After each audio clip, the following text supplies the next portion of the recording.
مجھے madam M P یہ فرمائیے گا کہ I mean I know you written letters to the concerned authorities, آپ ان سے رابطے بھی کر رہی ہیں، اینڈ آپ کہہ رہی ہیں کہ ڈیٹا اور سائنٹیفک وجوہات کے اوپر مبنی بتائیے کہ کون سے فیصلے کیے گئے ہیں.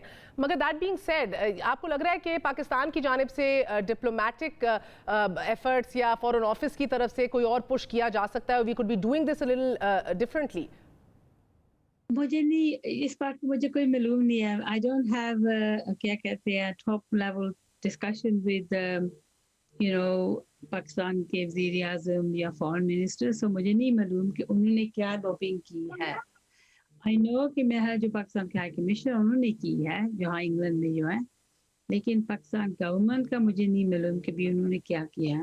بٹ یاسمین صاحب یہ بھی بتائیے گا کہ اب یہ فیصلہ جو ہے اس کو ریوزٹ کیا جا سکتا ہے اینی ٹائم سون، یا وہی جو ایک مقررہ وقت ان نے بتایا ہوا ہے تبھی ریوزٹ ہوگا and this will not be revised any time soon? تو گورنمنٹ کہتے ہیں کہ ایوری 3 weeks یہ اس ڈیسیژن کو ریویو کرتے ہیں. تو the next review is in 3 weeks time، جو کہ اگست کے اخیر پہ ہے. لیکن میں نے آج جو ٹرانسپورٹ منسٹر ہے ان کے آفس سے بھی بات کی ہے، سیکرٹری آف اسٹیٹ ہیلتھ کے بھی آفس سے بات کی ہے. تو میں نے کہا کہ آپ کو لازمی 3 ہفتے انتظار نہیں کرنا چاہیے. آپ اگر چاہیں کل کر سکتے ہیں، پرسوں کر سکتے ہیں، 1 week بعد بھی کر سکتے ہیں.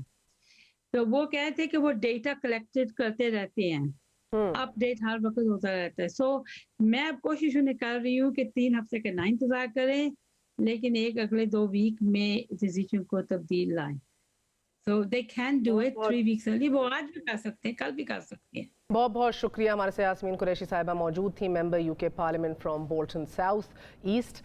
کہہ رہی تھیں کہ اس کو ریوزٹ کرنے کی ضرورت ہے کیونکہ اس فیصلے میں بہرحال سیاست اور معاشی اعتبار سے یہ فیصلہ کیا گیا ہے. It is not grounded strictly on data اور سائنٹیفک ریزنز. بڑی بدقسمتی ہے بہرحال پاکستان کو ریڈ لسٹ کے اوپر برقرار رکھا جا رہا ہے، جبکہ بحرین کو، یو اے ای کو اور دیگر ممالک انکلوڈنگ انڈیا ان کو اپ گریڈ کر کے ایمبر لسٹ میں ڈال دیا گیا ہے. وہی بھارت جہاں ویکسینیشن کی ریٹس بھی ہم سے کم ہے، ڈیلٹا ویریئنٹ بھی اسی کا تحفہ ہے پوری دنیا کو. ناظرین پروگرام میں آگے بڑھتے ہیں. آپ کو بتاتے ہیں سینیٹر عثمان کاکڑ کی وفات کی وجوہات جاننے کے لیے قائم جوڈیشل کمیشن کی انکوائری رپورٹ جاری کر دی گئی ہے. جوڈیشل کمیشن کی جاری کردہ رپورٹ کے مطابق جوڈیشل انکوائری کمیشن کے سامنے گواہی کے لیے کوئی پیش ہی نہیں ہوا اور نہ ہی کسی بھی شخص نے انکوائری کمیشن کے سامنے کوئی بیان ریکارڈ کروایا.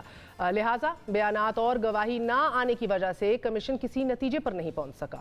سینیٹر عثمان کاکڑ کے بیٹے، رشتہ داروں اور پختونخوا ملی عوامی پارٹی کے کئی سینئر رہنماؤں اور بلوچستان سے تعلق رکھنے والے سینیٹرز نے عثمان کاکڑ کا موت کا تحقیقات کا بارہا مطالبہ کیا تھا، اور جماعت کے سربراہ محمود خان اچکزئی نے عثمان کاکڑ کی تدفین کے موقع پر یہ آن ریکارڈ کہا تھا کہ عثمان کاکڑ کی موت کسی بیماری یا حادثے کا نتیجہ نہیں. اس حوالے سے ان کے پاس ثبوت موجود ہے. اگر کسی ادارے نے اس حوالے سے ان سے رجوع کرنا ہے، تحقیقات کے لیے رابطہ کیا، تو وہ ضرور ثبوت ان کو فراہم کر سکتے ہیں. سینیٹر عثمان کاکڑ بہرحال اپنی تقاریر میں اپنی جان کو لاحق خطرات اور ملنے والی دھمکیوں کا بآواز بلند تذکرہ کر چکے تھے. ان کی موت کو حادثاتی اور طبی نہ ماننے اور تحقیقات کا مطالبہ کرنے والوں کا جوڈیشل کمیشن کے سامنے نہ پیش ہونا ریاستی نظام کے لیے بڑا سوال ہے. لواحقین کا عدم تعاون کسی دباؤ کا نتیجہ ہے یا پھر ریاست پر عدم اعتماد کا شاخسانہ؟ ہم ایک وقفہ لیں گے. We're going to be right back.